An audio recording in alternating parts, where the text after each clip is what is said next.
Number 2, this is going to be for the intermediate level. Sorry if I'm looking sketchy out the windows, but remember it's all glass in the dojo. You've been here before. So really quickly, this is going to be for the purple, blue, and blue-green level of students. We consider this the intermediate level. So the warm-ups are going to be the same for all the levels because we don't want to be unfair just because you guys got higher belts and worked harder. So the warm-ups are going to be 25 jumping jacks, 25 sit-ups, 25 push-ups, 25 frog hops. So it's a total of 100.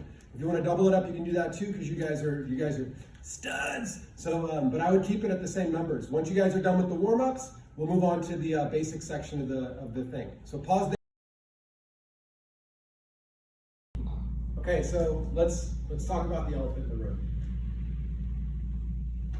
That chair. That chair was there on purpose. So this is actually one of the things that you probably have at your house. If you don't have chairs at your house, I recommend them. Sitting is great. Okay, so what we're going to use our chair for today is you can use it for basics. So obviously using it for punches is pretty easy to punch over the top of a chair, but we're going to be using it for kicking today. So I'm going to try to demo it kind of from the corner like this. The kicks that you're doing today are going to be crescent kicks. You're doing 10 with your right, 10 with your left.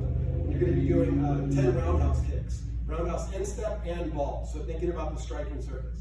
A crescent kick starts coming from the outside edge and coming across your center line and coming all the way back down. So if I'm crescent kicking over the top of the chair, hopefully I can get my leg up that high today. I come up and pull it back in and down. So you notice I do pull my knee back in. We don't want to be starting to kick this close on a crescent kick because if I do, I'm going to get entangled at this point. So a little bit further away, up, over, and back down. 10 with the right, 10 with the left. Roundhouse kicks kind of work the same way. You're going to be facing a little bit further away this time, and I want to go up over the chair and come all the way back.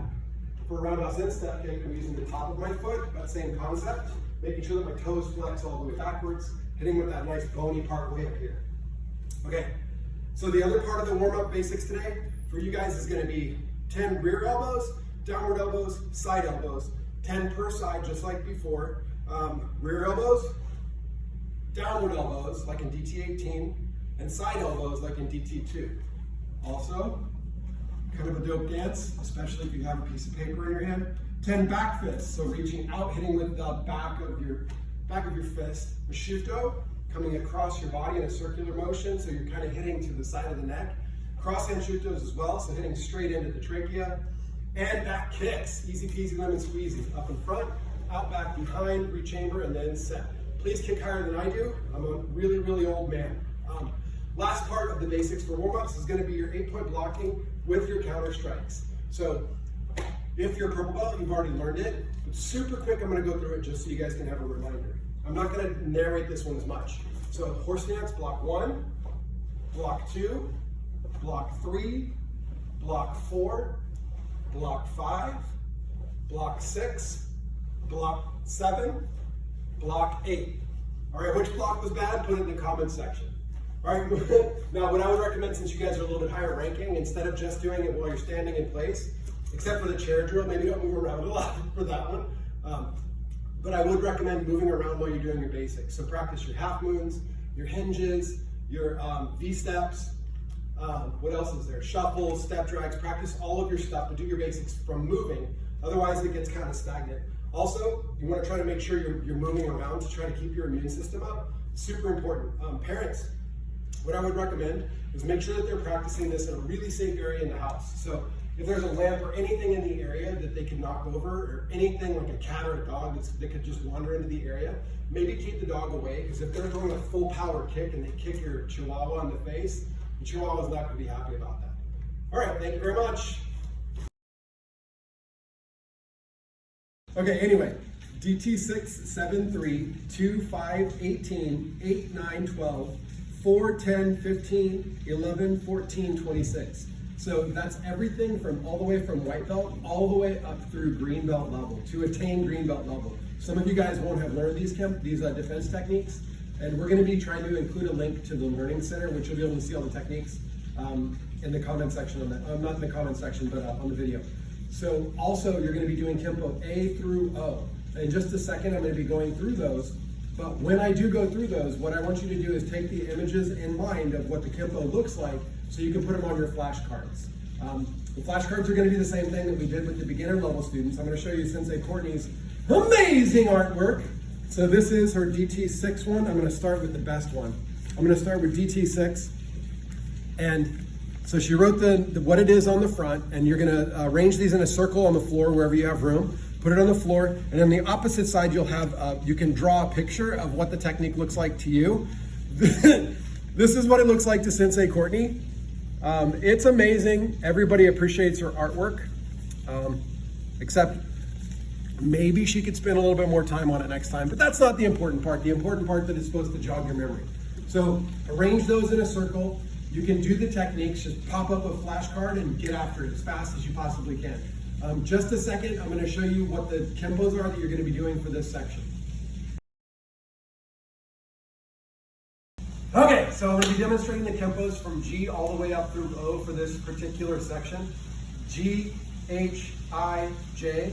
Those are going to be demonstrated from a horse stance because those are the ones that are required to get blue belt. Anything above that I'm going to be doing from a fighting stance. So Kenpo G, we call it hold the baby dad, and Sensei Courtney's mnemonic for this one because it's a downward across driving. So I go back to a cat stance, downward sword arm block, keeping my fingers above my elbow, step in. Downward shuto to the collarbone, cross hand trachea to the, a cross hand shuto to the trachea, driving shuto to the nose. One more time, a little bit faster. Back to a cat stance. Block, 1, 2, 3, ki. Okay, second Kenpo. Kenpo H is 5 hands, starting from a horse stance again. Back to a cat stance. Iron fortress block. So my left and my right hand is hovering, it's not touching. Block number 2, I'm going to step in, palm strike to the jawline, back 2 knuckle to the solar plexus, cross hand shuto to the trachea, palm strike to the chin, chicken wrist to either to the temple or to the ribs based on what your opponent is doing with their arm. And then the follow-up, the final strike is a ridge hand strike to the opposite temple. Pause. Action. Okay, so a little bit faster on 5 hands this time. So back to the cat, iron fortress. 1, 2, 3, 4, 5. We don't count the second palm strike because I'm not going to tell you. Tell me in the comment section. All right, from our horse stance, Kenpo I is 8 hands. I'm going to move back a little bit on my mat on this because I'm going to be moving towards the camera. I'm hinging in with my right foot. I do a knife hand block to the wrist. I do a roundhouse elbow to the person's jawline. Carry through, side elbow to the opposite side of their head. Cross hand shuto that cuts.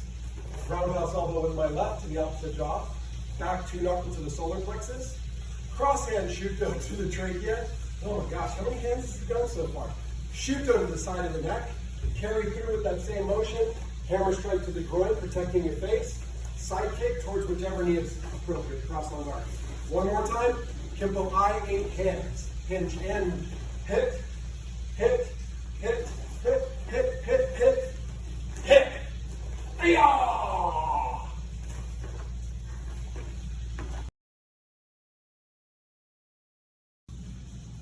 Are we recording, Sensei Courtney? Yes. Okay, from my horse stance, the next Kenpo is Kenpo J. Tiger pounces. My mnemonic for this one is Tiger jumps, but the name of it is Tiger pounces. J for jumps is the Courtney, because J is jump. So back to a cat stance again. I do a downward palm block towards the radial nerve on my opponent's arm. Step in with my right, rake towards their nose. So we're doing a tiger's claw strike. Ridge hand strike to the back of the head. Keep your circles going. Pull their body down. Elbow in between the shoulder blades. One more time. Back to a cat. Block, rake, ridge, ki on the elbow strike.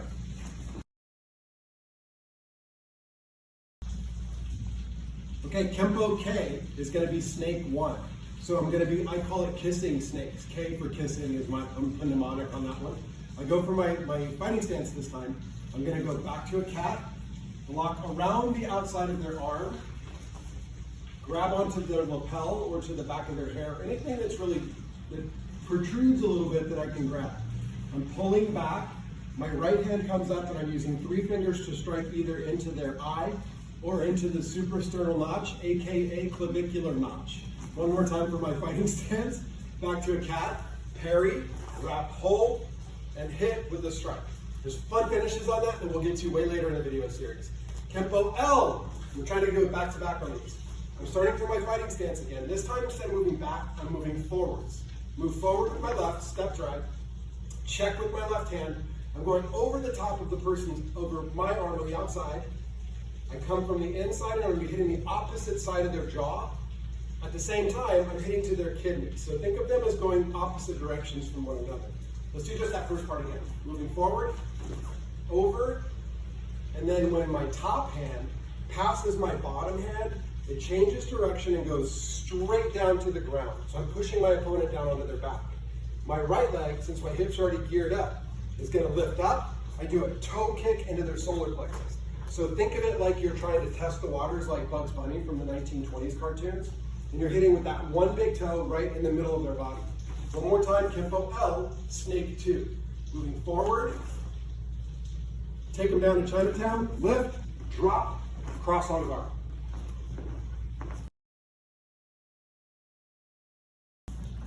All right, for my fighting stance for Kempo M, this is like ridiculously fun. I know you guys aren't here doing this with me, but if you were, you would see that I'm actually kind of nerding out a little bit. All right, for my fighting stance, I'm holding my guard low because I want the punch to come towards my head. I'm going to go back. My left foot meets my right foot. I bring my hands up and over my head like I'm going, please, please, please, don't give me coronavirus. I step in with my right, double shoot toes towards the side of the person's neck. I'm clearing their arm on that move. I'm going to brace the back of their head, drive the crown of my head into their nose. While I'm still holding with my left, I'm going to pop with my left into my right with the roundhouse elbow, elbow to the solar plexus, hammer to the groin, kick to the knee, cross on guard. One more time. Kempo M, iron cross, AKA angry tiger. Ready? V-step, block, shoot toes, hold, headbutt, elbow, elbow, hammer, side kick to the knee, cross on guard. Hey guys, so moving on, we're going on to Kempo N, which is roundhouse with wrap. Bonus points for if you can guess the instructor who I was trying to impersonate in between takes just now. I can't tell you because we couldn't put it on the video. So for my fighting stance, I'm going to do a step drag backwards. I do a knife hand block to the person's wrist. I'm grabbing onto their wrist. My right leg is going to do a roundhouse ball kick towards the inside of their front leg as I land forward in a right fighting stance. Right roundhouse elbow to the side of the head, carry through, side elbow. That repeated, didn't it? Straighten your arm, lock around their neck like a reverse guillotine. Notice we're still holding their wrist, their imaginary wrist. I'm gonna lift up with my rear knee and hit to the solar plexus if that one's more accessible, or with my lead leg if that one's more accessible. In other words, if I have a clear path. One more time, Kempo N, roundhouse with wrap, neck, neck. Ready? Go. Kick, elbow, elbow, rapidy dappity, knee, or knee and kiai. Okay.